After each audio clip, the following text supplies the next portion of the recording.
মশলা বাটাবাটির ঝামেলা ছাড়াই মাত্র 10 মিনিট সময়ের মধ্যে দুর্দান্ত স্বাদের রেসিপিটা দেখুন তৈরি হয়ে গেল। নমস্কার বন্ধুরা, সুমিত্রা কিচেন অ্যান্ড ব্লগে সবাইকে স্বাগত জানিয়ে আজকে আমি একটা দুর্দান্ত স্বাদের রেসিপি আপনাদের সঙ্গে শেয়ার করব। শুধুমাত্র বাড়িতে যদি অল্প পনির থাকে মাত্র 10 মিনিটে বাটাবাটির ঝামেলা ছাড়াই রেসিপিটা তৈরি করে নিতে পারবেন। তো আপনারা সঙ্গে থাকুন। যে সকল বন্ধুরা চ্যানেলটিকে সাবস্ক্রাইব করে পাশে রয়েছেন তাদের অসংখ্য ধন্যবাদ জানাই।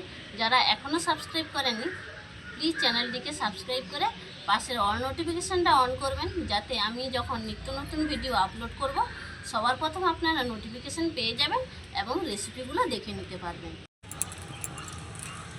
দেখুন বন্ধুরা, রেসিপিটা তৈরির জন্য আমি এখানে কি নিয়েছি আদা, নিরামিষভাবে তৈরি করব তার জন্য আদা নিয়েছি, ক্যাপসিকাম নিয়েছি হাফটা, দুটো টমেটো নিয়েছি, আর এখানে পনির রয়েছে 250 গ্রাম। তো এই দিয়েই আমি আজকে রেসিপিটা তৈরি করব। কিছু গুঁড়ো মশলা এর সঙ্গে অ্যাড করব, তো আপনারা দেখতে থাকুন। আমি এই আদা, টমেটো আর ক্যাপসিকামটা ভালো করে ধুয়ে নেব। দেখুন একটা পাত্রে জল নিয়েছি, ভালো করে ধুয়ে নিচ্ছি। এবার আমি এগুলো কেটে নেব। প্রথমে আমি ক্যাপসিকামটা কেটে নেব, এটা বাদ দিয়ে দেবো, আগে থেকে কাটা ছিল। ক্যাপসিকামটাকে এরকম প্রথমে লম্বা লম্বা করে কেটে নেব, দিয়ে এইভাবে কুচি করে নেব। ক্যাপসিকামটাকে এরকম কুচি করে নেব। দেখুন পুরো ক্যাপসিকামটা কিন্তু আমার কাটা হয়ে গেল। এবার আমি টমেটোটা কেটে নেব, তার জন্য এই যে মুখটা কেটে বাদ দিয়ে দিচ্ছি। এবার কুচি করে নেব টমেটোটা।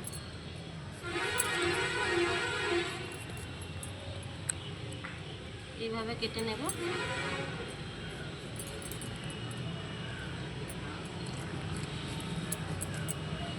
এই দেখুন এইভাবে কেটে নিলাম। তো বাকি টমেটোটাও আমি এইভাবে কেটে নেব। দেখুন ক্যাপসিকাম আর টমেটো কেটে নিয়েছি। এই আদাটা কিন্তু আমি কুচি করব না, এটা আমি গ্রেটারে গ্রেট করে নেব। গ্রেটারে এই পাশ দিয়ে আমি গ্রেট করে নেব। আপনারা চাইলে আদাটা কুচি করে দিতে পারেন। এবার এই যে পনিরটা রয়েছে, এই পনিরটা আমি কুচাবো না, আমি এরকম হাত দিয়ে ম্যাশ করে নেব। এভাবে হাত দিয়ে পুরো পনিরটা আমি ম্যাশ করে নেব।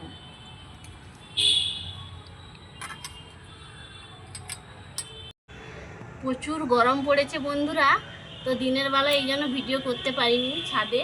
তো এখন দেখুন পুরো রাত হয়ে গেছে, রাতের বেলা ভিডিও করছি। প্রচুর গরম পড়েছে আর এখন রাতের বেলা পোকারও উপদ্রব। দেখুন পুরো পনিরটা আমি হাত দিয়ে ম্যাশ করে নিয়েছি। এবার আমি উনুনটা ধরিয়ে নেব, কড়াইটা বসিয়ে দেব। উনুনটা ধরিয়ে কড়াইটা বসিয়ে দিয়েছি। এবার কড়াইয়ের মধ্যে দিয়ে দিচ্ছি সাদা তেল। তেলটাকে ভালো করে গরম করে নেব।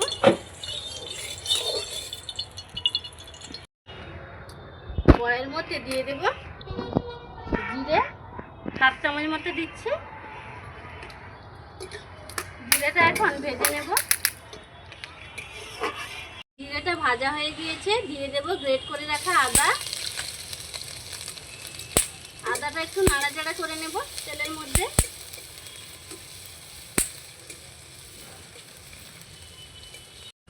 আদাটা একটু নাড়াচাড়া করে নিয়ে দিয়ে দিচ্ছি টমেটো কুচি।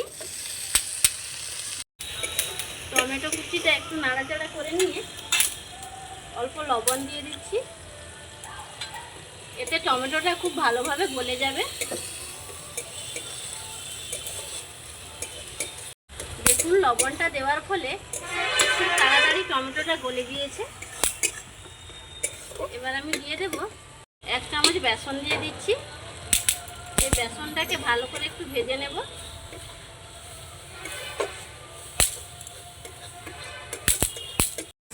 বেসনটা ভালোভাবে ভেজে নিয়েছি। বেসনের যে একটা কাঁচা গন্ধ থাকে ওইটা চলে গিয়েছে। এখন দিয়ে দেবো কুচিয়ে রাখা ক্যাপসিকাম। ক্যাপসিকাম কুচিটা দিয়ে একটু কষিয়ে নিচ্ছি। অল্প জল দিয়ে দিচ্ছি, মশলাটা লেগে যাচ্ছে তার জন্য অল্প জল দিলাম। এবার কিছু গুঁড়ো মশলা অ্যাড করে দেব। 1 চামচ দিচ্ছি লাল লঙ্কার গুঁড়ো, চামচ দিয়ে দিচ্ছি হলুদের গুঁড়ো, 1 চামচ মতো দিচ্ছি কাশ্মীরি লঙ্কার গুঁড়ো, 1 চামচ দিয়ে দিচ্ছি ধনে গুঁড়ো, 1/2 চামচ দিয়ে দিচ্ছি জিরে গুঁড়ো। এবার গুঁড়ো মশলাগুলো একটু কষিয়ে নেব। মশলাটা আমি খুব সুন্দর করে এবার কষিয়ে নেব। দেখুন বেশ কিছুক্ষণ নাড়াচাড়া করে আমি মশলাটা কষিয়ে নিয়েছি। দেখুন মশলা থেকে কিন্তু খুব সুন্দর তেল ছাড়তে শুরু করেছে। এবার দিয়ে দেব জল। জলের পরিমাণটা অল্প দিতে হবে, আর জল দেব না। এবার নাড়াচাড়া করে একটু ফুটিয়ে নেব। এবার আমি দিয়ে দেব চিনি। যেহেতু নিরামিষ রান্না, চিনি দিলে একটু খেতে ভালো লাগে। আর তাছাড়া টমেটো দেওয়া আছে, তাই স্বাদের ব্যালেন্সটা ঠিক রাখার জন্য চিনিটা দিয়ে দিচ্ছি। এবার দিয়ে দিচ্ছি 1/2 চামচ মতো গরম মশলা গুঁড়ো। এবার নাড়াচাড়া করে একটু ফুটিয়ে নেব। দেখুন গ্রেভিটা ফুটতে শুরু করেছে। এবার আমি ম্যাশ করে রাখা পনিরটা দিয়ে দিচ্ছি। এবার খুন্তির সাহায্যে একটু নাড়িয়ে দিচ্ছি।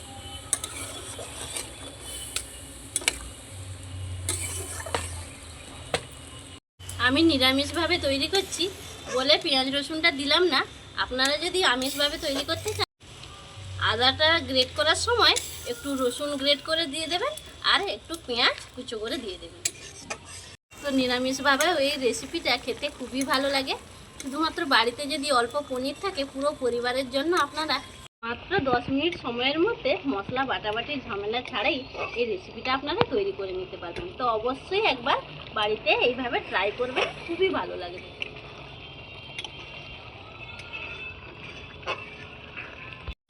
দেখুন জল যতটা দিয়েছিলাম প্রায় শুকিয়ে এসছে। এবার আমি দিয়ে দেবো 1/2 চামচ মতো বাটার। এবার আমি দিয়ে দিচ্ছি 1/2 চামচ বাটার,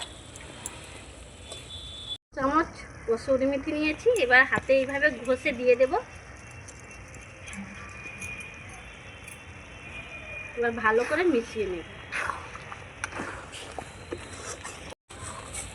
কসুরি মেথিটা দিলে তরকারির মধ্যে খুব সুন্দর একটা সেন্ট আসে এবং খেতেও খুবই ভালো লাগে। তো কসুরি মেথিটা অবশ্যই আপনারা দেওয়ার চেষ্টা করবেন। দেখুন রেসিপিটা একবারে তৈরি হয়ে গেছে। এবার আমি পাত্রে সার্ভ করে নিয়ে ফিরে আসছি। দেখুন বন্ধুরা, রেসিপিটা তো তৈরি হয়ে গিয়েছে। আমি একটা প্লেটের মধ্যে সার্ভ করে নিয়েছি। এই দেখুন কত সুন্দর হয়েছে। তো অবশ্যই আপনারা এইভাবে একবার বাড়িতে ট্রাই করবেন। আমার মেয়ে খেয়ে বলবে যে রেসিপিটা কেমন টেস্ট হয়েছে। ও পনির খেতে খুবই ভালোবাসে, তো ওই খেয়ে বলুক যে আজকে রেসিপিটা কেমন হয়েছে।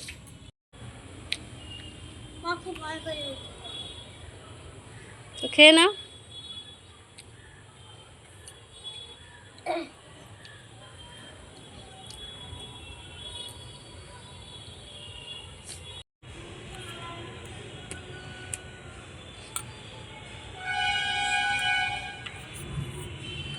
তো বন্ধুরা, মেয়ে তো লজ্জা পাচ্ছে, খেয়েই যাচ্ছে, আর কিছুই বলছে না, চুপচাপ খেয়ে যাচ্ছে। তো ভিডিওটা এইখানে শেষ করছি। সবাই সুস্থ থাকুন, ভালো থাকুন। দেখা হবে পরের ভিডিওতে। টাটা।